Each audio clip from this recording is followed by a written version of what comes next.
Roy Keller, a 64-year-old retired electrician, spent over 3 decades memorizing and maintaining the aging electrical grid of Redford, long before the digital age. Pushed out by a new AI-driven system, his deep knowledge was dismissed until the smart grid began failing due to undocumented fixes only Roy remembered. When the city faced a crisis, Roy returned as a consultant, guiding crews through forgotten circuits and saving the grid during a devastating storm. Welcome to my channel. My name's Roy Keller. I'm 64 years old, and until not long ago, I was an electrician for the city of Redford. 31 years on the job, never called in sick once, not even when I broke 2 fingers during a transformer swap in a snowstorm. You don't get a badge for that, and no one writes your name in a book, but you know. And that's enough. My hands are a roadmap of the city, scarred, worn, and shaped by decades of splicing lines, crawling into tight boxes, and coaxing old circuits back to life.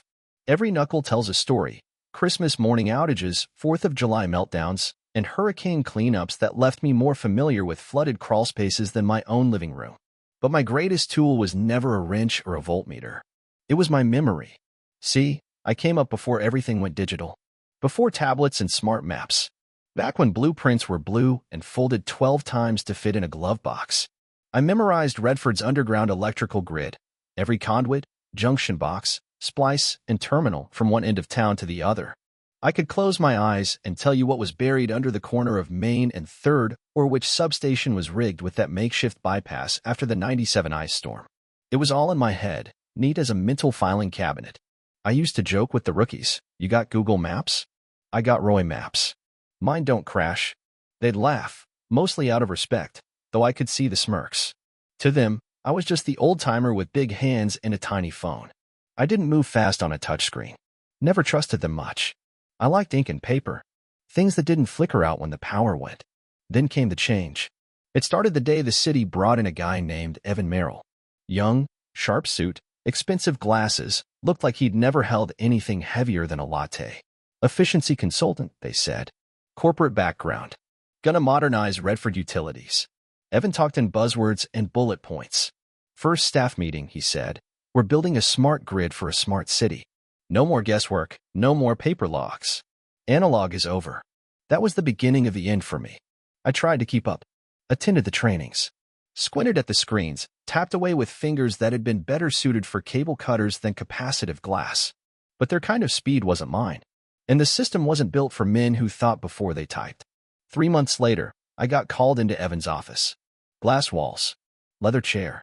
View of the yard where I'd trained half the crew. He didn't even look at me at first. Just stared at his screen and said, "Roy, your metrics are lagging behind. You take twice as long entering service reports." I told him, because I double-check every detail. The job's done right. That's what matters. He finally looked up. That's not how we define efficiency anymore. Then he said the words I'll never forget. We need people who can work with AI systems, not analog dinosaurs. I stood there a moment. Didn't say a word. My eyes met his, and I saw it. He believed every syllable. I could have argued. Could have told him how I'd kept the city running when the whole east side went black in the blizzard of 2011. How I crawled through 4 feet of snow to keep the hospital online. But what was the point? He wasn't interested in stories. Just numbers. The door had been open. Half the crew heard it all. Next morning, Evan handed the Grand Avenue substation job, one of the oldest and trickiest in town, to a rookie who'd been here 2 years. Kid was good. Book smart. But that station? That station I'd rewired myself back when rotary phones still rang. And he passed me over. That's when I knew. After the meeting, I stayed behind. Said nothing. Just took off my gloves, folded them slow. Set down my badge and key. Walked out across the concrete floor I'd paced for half my life. No speeches. No scene. Just the sound of boots on tile. They watched. Every one of them. And that was the day Redford Utilities lost more than an old man. They lost the map in my head. After I walked out, I didn't get a single call. Not from Evan. Not from the department. Not even from the guys I'd trained. Maybe they were afraid. Maybe they didn't know what to say. Or maybe, just maybe, the world had really moved on. I went back to my little place on the south edge of town. Nothing fancy, just a bungalow I'd fixed up myself back in '93. Yard was overgrown, but the roses still came in every spring, same as always. Out back was my workshop. My sanctuary. I filled the days with books, manuals, old schematics. I had binders full of notes, each one labeled by zone, year, and substation. The old-timers used to tease me for being so detailed. Said I treated every breaker box like a museum piece. But those notes, they were history. The kind you don't find on a flash drive. Sometimes, I'd lay them all out across the kitchen table and just trace the power lines in my mind. From industrial loops to residential transformers, it was all still there. I could almost hear the hum of voltage through concrete and clay. And that should have been the end of it. But then came the rollout. Evan's vision, a fully automated smart grid, went live 6 months after I left. The city poured millions into it. State-of-the-art control room, AI-powered diagnostics, real-time monitoring, the works. The mayor even cut a ribbon with a big pair of scissors while a drone filmed overhead. Everyone cheered. The future had arrived. But the future didn't understand Redford the way I did. Because under all that smart tech was a foundation that was anything but. This city's grid had been patched and repatched for decades. We never got the budget for full rebuilds, so we made do, rerouted loads, piggybacked systems, sometimes even ran bypasses using outdated conduit that was temporary for 15 years. None of that was in the official blueprints. And that's when the lights started flickering. At first, it was little things. Street lamps downtown cycling off and on for no reason. A stretch of traffic lights on South Market going dark for exactly 22 minutes, same time every day. The engineers scratched their heads. Then came the hospital's voltage drops. Backup generators kicking in when they weren't supposed to. Systems reporting stable input while machines inside were sounding alarms. I could imagine the confusion. The AI telling them everything was fine, while everything very much wasn't. One tech said it best, I heard. It's like we're haunted. The grid's showing ghosts. I knew what they meant. Those ghosts were the undocumented changes, wire paths cut in during the 80s, few swaps done in emergencies, and grounding rigs installed after hours when no one was looking. I'd built half of them myself. But nobody called. I watched the headlines roll in. Redford struggles with smart grid glitches. Mayor assures public. System will stabilize. Even saw Evan's face once, blaming legacy infrastructure inconsistencies. Translation: we didn't understand the old system, and now it's biting us. Meanwhile, the people of Redford kept flipping switches, expecting light, expecting heat, expecting the kind of quiet dependability I'd spent my whole life providing. One afternoon, while I was pruning the roses, the kid from next door leaned over the fence. He was about 10, skateboard tucked under one arm, freckles across his nose. "Hey, Mr. Keller," he said. "My dad said you used to fix all the electricity in Redford. Is that true?" I wiped my hands on a rag and nodded. "I helped keep things running for a while, yeah. Did you do anything, like, important? Like be on the news or something?" I chuckled. "I kept the ICU lit during the big blizzard of '07. Wired the shelters when the ice knocked the whole grid out. But no, I never made the news." He tilted his head. "I searched your name. Nothing came up." "Not everything worth knowing is on the internet," I said. He shrugged and skated away. That night, I found myself doing something I hadn't done in years. I typed my own name into a search bar. He was right. There wasn't much. An old city newsletter from 2005. A group photo from a staff barbecue. Nothing that told the story. Nothing that said, this guy mattered. I closed the laptop and stared at the dark screen. And for the first time since I walked out, I felt it, like a current with no return path. A deep, quiet loneliness. The kind you don't fix with pliers or wire. A week after that strange little chat with the neighbor kid, I started hearing rumors. Nothing official, of course. Those kinds of problems always get swept under the rug first. But murmurs travel fast in a city like Redford. Especially when the lights start going out in places they really shouldn't. It was River Street that got hit first, residential, mostly, but older homes, the kind wired back when insulation was made of cloth and circuits didn't come in neat, labeled panels.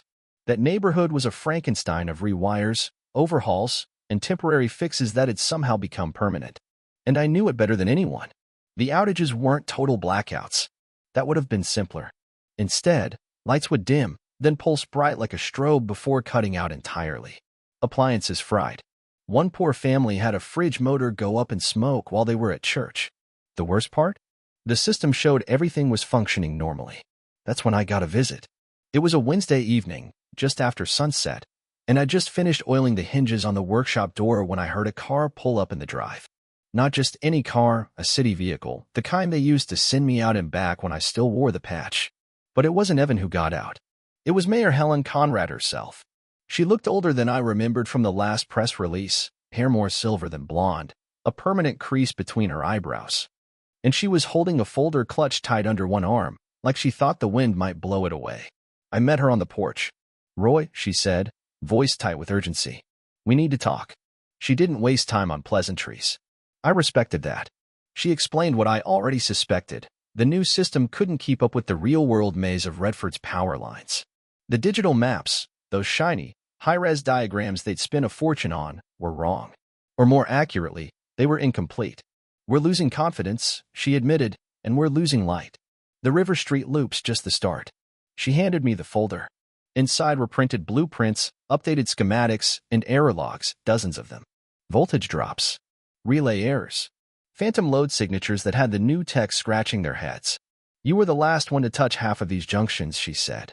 "You have to know what's going on." I stared at the papers. I didn't need to read them. I already knew what was wrong. They tied modern systems into a grid that had evolved in the field, not on paper. What they called inconsistencies were actually workarounds, clever, field-tested reroutes that kept the lights on when funding failed or storms hit harder than expected. They weren't flaws. They were fingerprints. Mine. And now, the city needed those fingerprints again. "You sure you want to walk this backward?" I asked her, quiet. "I'm sure," she said. "We need someone who remembers." I looked past her, toward the horizon. The sky had turned that murky purple that always came before a storm. Thunder in the bones. You learn to feel it before it hits. I turned and opened the workshop door. Inside were the maps. Not the digital ones. Not the sanitized, laser-cut diagrams. Mine. Pencil-sketched overlays on faded originals. Layers of notes scribbled in margin, corrections made in grease and coffee stains. 30 years of knowledge and a dozen binders and 3 milk crates. I handed her one. "This one's River Street," I said. "But it ain't gonna make much sense unless I walk you through it." She took the binder. Her hands were shaking. "I'm not asking you to come back full-time," she said. "Just help us figure it out. As a consultant." I nodded slowly. "I'm not doing it for you." "I know." I set the porch light to flicker, a little code the neighbors and I had worked out back in the day. 1 flicker meant all clear. 2 meant help needed. That night, I flickered it 3 times. By morning, there were 3 trucks idling in front of my house. And I was back in the grid. They gave me a vest that didn't quite fit and a name badge that read consultant, like that word could contain everything I'd once been. I didn't care. I wasn't there to climb ladders anymore. I was there to keep the city from going dark. First stop was the River Street loop. The crew was already there, new guys, mostly, and a couple mid-career techs I half recognized from the early 2000s. They looked at me with a strange mix of reverence and hesitation, like I was a ghost walking through their territory. The lead on-site was a sharp young guy named Malik. 27, boots still squeaky, but good head on his shoulders. He gave me a nod. "Heard you used to run this route," he said, trying to bridge the gap. "I didn't just run it," I replied. "I rewrote it. With a stubby pencil and half a flashlight." That got a few smirks. Good. I needed them to relax.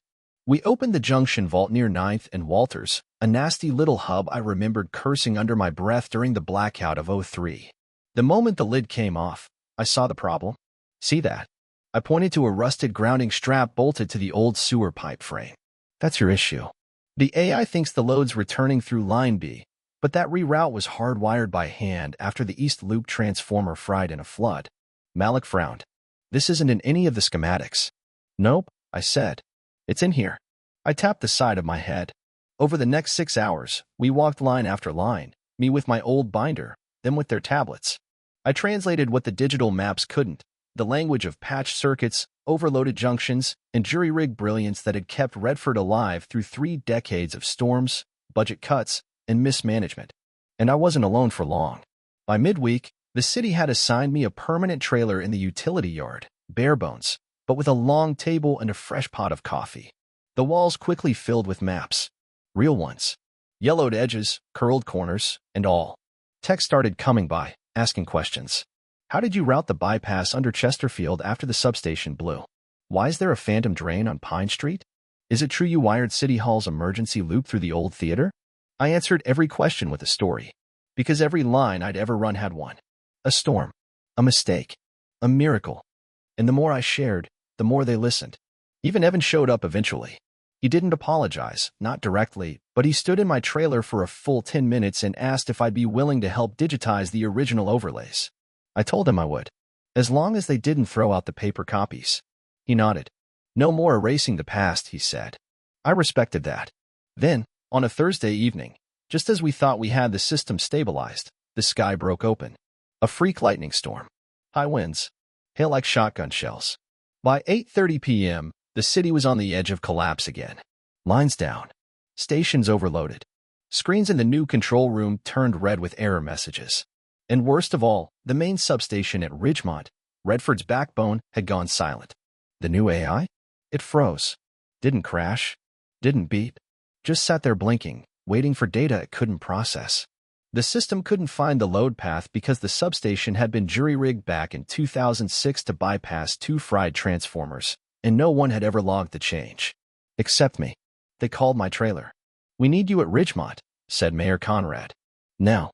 So I grabbed the binder. The big one. The one I hadn't touched in 8 years. And I went. Ridgemont wasn't just another substation, it was the substation. Redford's nervous system. Half the emergency load passed through it. And when it went dark, the city got real quiet, real fast. By the time I got there, the sky was boiling purple and green. Rain lashed sideways. The whole crew was already assembled, technicians, city engineers, even a few firefighters standing by in case things went south. They looked to me like they'd been waiting on Moses. I stepped out of the truck, binder tucked under one arm, work coat zipped up to the neck. Malik met me at the fence. We lost 3 feeds and the secondary relay loops fried. The system's trying to reroute, but it keeps shorting out. "That's because your reroute path doesn't exist," I said. "Not in your version of the grid." I walked them into the substation like it was my old house. Past the backup panels, through the secondary control room, right to the grounding junction no one knew was there. I pulled the rusted panel door open, stiff from disuse, and pointed to a ceramic insulated splice that had held the city together longer than half the crew had been alive.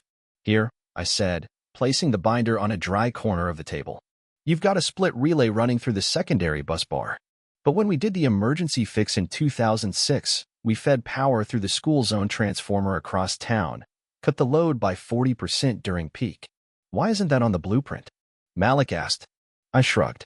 "Because I didn't have time to file paperwork when we were trying to keep dialysis machines running." They all stood silent for a moment. Then I opened the binder. The page was marked with a red tab and a sticky note that had yellowed and curled. It showed the exact workaround, a hand-sketched map with measurements in pencil, signed and dated by yours truly. "This," I told them, "is your missing link." We got to work. I directed the bypass sequence while the techs rewired under my guidance. No guesses. No simulations. Just hard-earned experience and 100 memories of this room under stress. The system came back online at 10:41 p.m. Like someone had flipped a switch across the city. Hospitals lit up. Streetlights blinked back to life. Substations stabilized. And the storm, mean, rattling, unforgiving, passed quietly over us like it realized we weren't going down that easy. The control room back at City Hall reported full grid synchronization within the hour. I sat on an overturned cable spool and watched the readouts stabilize, old muscles aching but spirit calm. Then Evan arrived. He didn't say much. Just stood there, rain dripping off his hood, watching the crew debrief and check outputs. Eventually, he came over and extended a hand. I looked at it for a second, then took it. "You saved us," he said. "No," I corrected. "I saved the grid. Redford's the one that still has to decide what kind of city it wants to be." He nodded, and for once, didn't try to reply. Later that night, as I packed up, Malik handed me a new binder. It looked exactly like mine, but the pages inside were blank. "What's this?" I asked. He smiled. "It's for the next Roy Keller." Figured someone should start writing down what really matters. That night, back in my bungalow, I set the old binder on the shelf and opened the new one. Page 1, line 1. The grid is more than wires. It's people. It's memory. It's trust. The next morning, I walked into the utilities building not as an employee, but something else, something they hadn't had in a long time, a living archive. The entryway had changed. Sleeker. Brighter. A huge digital board now displayed live metrics across the city. But next to it, framed in glass, was something even more important, an old city map, hand-marked in pencil and grease. One of mine. There was a plaque beneath it. Keller standard wiring, the gold standard. I stood there longer than I meant to. Evan came up beside me, holding coffee. "We're starting a mentorship program," he said. "New hires pair with veterans. Learn the grid the way you did, by touch, not just screen." It wasn't just for show. They were listening now. That afternoon, I hosted my first session with a group of young techs. Nervous, respectful. One girl asked, "Did you ever teach at the college?" I smiled. "Nope. Never had the degree. Just experience." That answer hit her hard. Like maybe she'd finally understood something no textbook could teach. I showed them how to trace a conduit line without a meter, how to hear a faulty connection just by standing still. The room felt alive with questions. As the day wrapped, someone stuck a sticky note on the new whiteboard. "Roy Maps, version 2.0. Yeah, I chuckled all the way home. A week later, the department hosted a field trip, local elementary kids learning how the city keeps the lights on. I got roped into giving the tour. I didn't mind. We walked past humming transformers, showed them the shiny control screens, explained power flow in terms of water and pipes. But they paid more attention when I pulled out an old, dog-eared blueprint. "This," I said, holding it up, "was Redford before computers. We made it work with pencils and patience." A small boy near the back raised his hand. "Did you draw that?" "Most of it," I said. He stepped forward and handed me a new spiral notebook, still smelling of the store. On the cover was a lightning bolt. "You should keep writing," he said, "so we can read it next time." I didn't know what to say, just nodded and took it like it was something sacred. Later that night, I sat at my kitchen table with that notebook open to page 1. For the first time in years, I didn't draw wires. I wrote stories. Once a month, Mayor Conrad and I started having coffee. Nothing official, just two folks watching the city from a bench outside City Hall. During one visit, she finally asked me what had clearly been on her mind since the storm. "Why did you come back, Roy? After the way you were treated, I wouldn't have blamed you for saying no." I stirred my coffee, looked out toward the skyline, where the lights now glowed steady. "When I was 20, I said, my supervisor told me something I never forgot. We don't do this job for bosses, or praise, or pay. We do it for the people who flip a switch and expect light." I paused. I didn't come back for the city council. I came back for the folks in that hospital. For the kid afraid of the dark. For the old couple who need heat when the snow hits. That's who I always showed up for. The mayor didn't say a word. She just nodded. I think she finally understood. Weeks later, they installed a small plaque inside the control center, right beside the wall of monitors and dashboards. It wasn't big. It didn't sparkle. But the words meant everything. Technology evolves, but electricity still needs a path home. The Keller principle. Underneath, in smaller type, in honor of Roy Keller, whose maps lit more than streets, they lit a city. I never wanted a statue or a building with my name. But that quote, that stayed. New techs came through the doors daily, learning both the software and the stories. They started pairing rookies with veterans. Every pair had to walk the grid in person, boots on the ground, hands on wire. Some of the AI teams started adding Keller notes to their digital reports, field observations too messy for software, too important to ignore. And in my old trailer, it had been repurposed into the grid room, a place for lessons, coffee, and binders that didn't fit on hard drives. I never went back on payroll. Didn't want to. Systems change, managers come and go. But every now and then, I'd stop by the yard, make rounds, answer a few questions. I wasn't a worker anymore. I was a bridge between what was and what's next. Kids in Redford schools started learning about infrastructure through a program called How the City Works. They toured substations, watched simulations, and sometimes, if the schedule worked out, they met me. They'd ask, who kept the lights on before the smart grid? And they'd hear two names, the AI and Roy Keller. That was enough for me. I still live in my bungalow, still keep the roses trimmed. And some nights, when the wind shifts just right, I swear I can hear the quiet hum of a junction waking up somewhere far underfoot. I don't need a statue. My legacy's in every light that stays on during a storm, and in every young tech who understands that the most powerful tool in the field might just be a notebook with a lightning bolt on the cover. Some people don't need titles to make an impact. They just need a blueprint, and a city brave enough to bow its head and say, "We remember."